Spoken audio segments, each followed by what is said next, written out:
What do you think of people? Because I do this. You get teared up at some of these movies, like Marvel movies specifically. Yeah. Like Kevin Smith.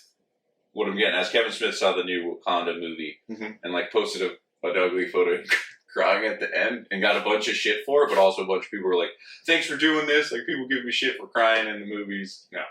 I mean, what do you have a? Yeah, I would say I cry in minimum 50% of these Marvel movies. Half. Okay. I don't cry in real life on. Yeah, I know. That's why I'm asking you. Like, I've never seen you cry. But I watch these movies and I turn into, Jeff Daniels and Jim Carrey in Dumb and Dumber, where they're in their robes and like wiping their tears on these commercials. You do ugly cry?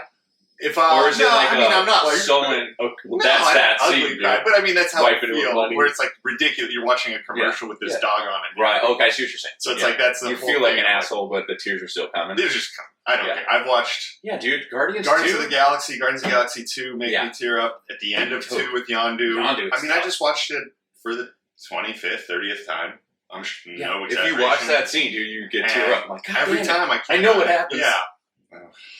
No, it's so good. Well, that's what I mean. To the point of like, Poppins, it's good. The whole build. The music is playing. Mary Poppins, y'all. It is a beautiful, beautiful movie. But yeah, that's Wakanda Forever. Definitely. I mean, for me, that was just more extraordinarily sad because Chadwick Boseman was a beautiful person. Right. And you're not just missing a character. You're missing so much more than that. Sure. So, like, I went into that movie and I was just the whole time felt like crushed. That's a good point. Like, I didn't even really, because I didn't see it, but it's like, that's a good point. Like, you have that extra element of like, oh, this wonderful person, and his art is gone now. Yeah. And it's like, oh, that's fucking sad. So, and he was one of the rare ones. Yeah, leave Kevin Smith alone, man. God. But I wouldn't also post a picture of myself crying to a fan base. I think that's...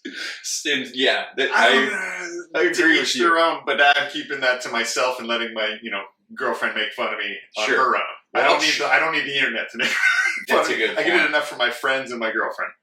Well, that's what I was asking, because like I'll admit it, like certain films where it's like the Louis C.K. movie, like back to that, like a different type of film. It's like was emotionally charged about a dysfunctional family, and it's like certain moments were like emotional, and like those same themes can work in Marvel films, like you were saying the other day, the daddy issue thing, like the Yondu thing. It's like, yeah, we all got dads, but they're not, like, I mean, that's the main theme of the Marvel movies is daddy issues. I mean, Thor and Iron Man, everybody fucking got their daddy issues. But I guess Batman, Black Panther's got his dad. Everyone's got a sad story. But it's always with the dad.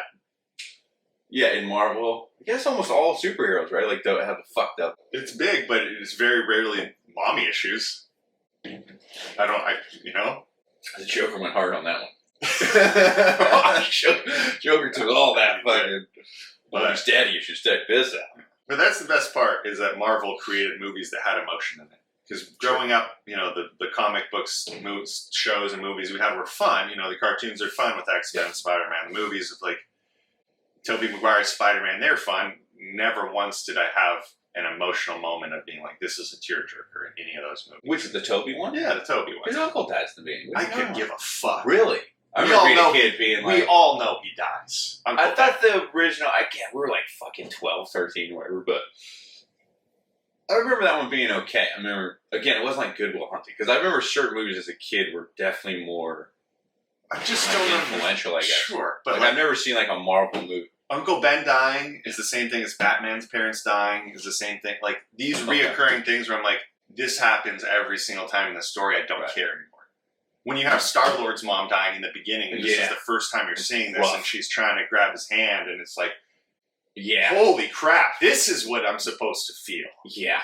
I never felt that with any of those other previous movies. And I know I keep going back to Guardians, but that is the heart and soul of the Marvel universe. Well, that's the one I have no problem admitting, like, yeah, it got me, because it's like, that scene and like a few other scenes were like very emotionally charged, where like, Jesus Christ, dude, like, Up. Dude, if you watched the beginning of Up and weren't fighting back tears, you were dead. Like, how is this the beginning? Dude, you know what I saw online? I was like, I don't even know if this is true, but like, it's a whole analogy of him going to heaven.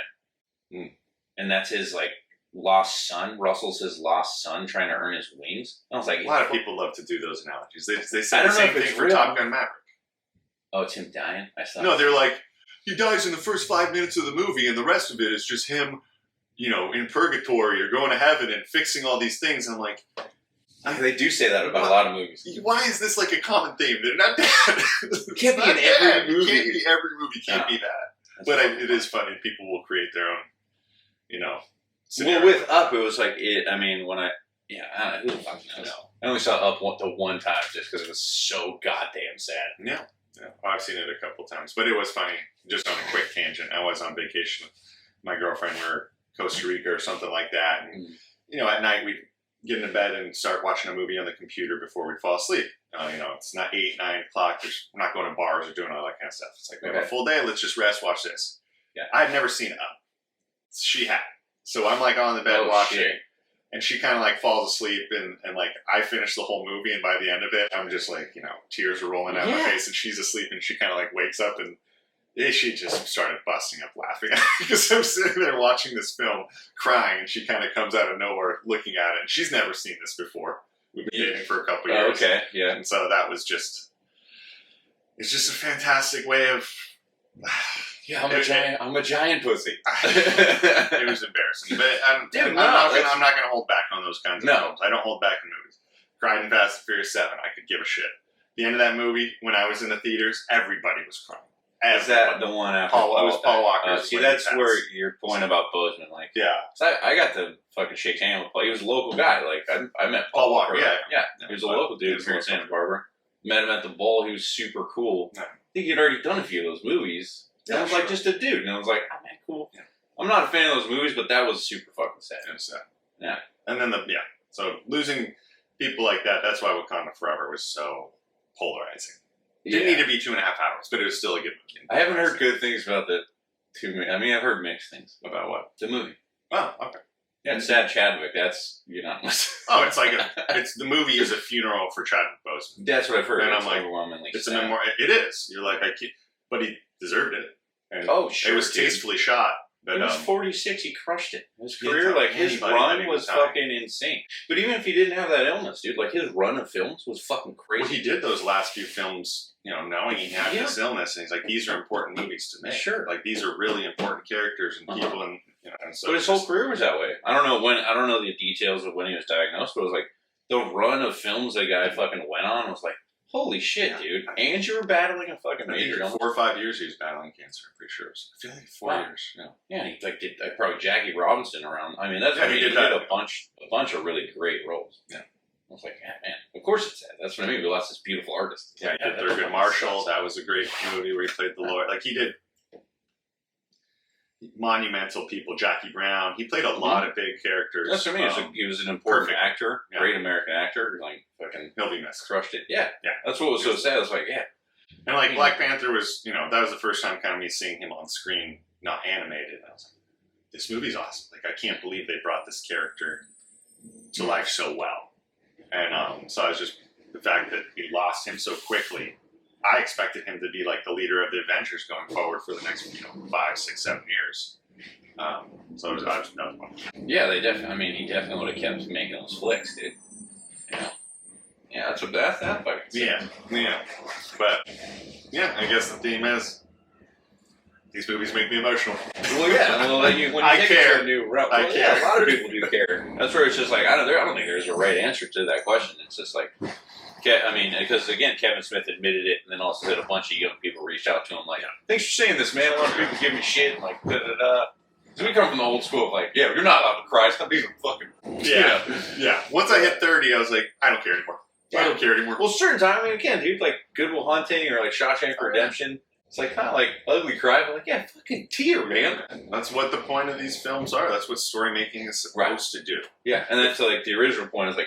Good storytelling is should be the through point and not like visual explosions and kaboom and like that should like just Michael be Bay, like the gravy on top of the mashed potatoes, not the fucking not the meal itself. We don't want Michael Bay movies. We want fucking good story movies.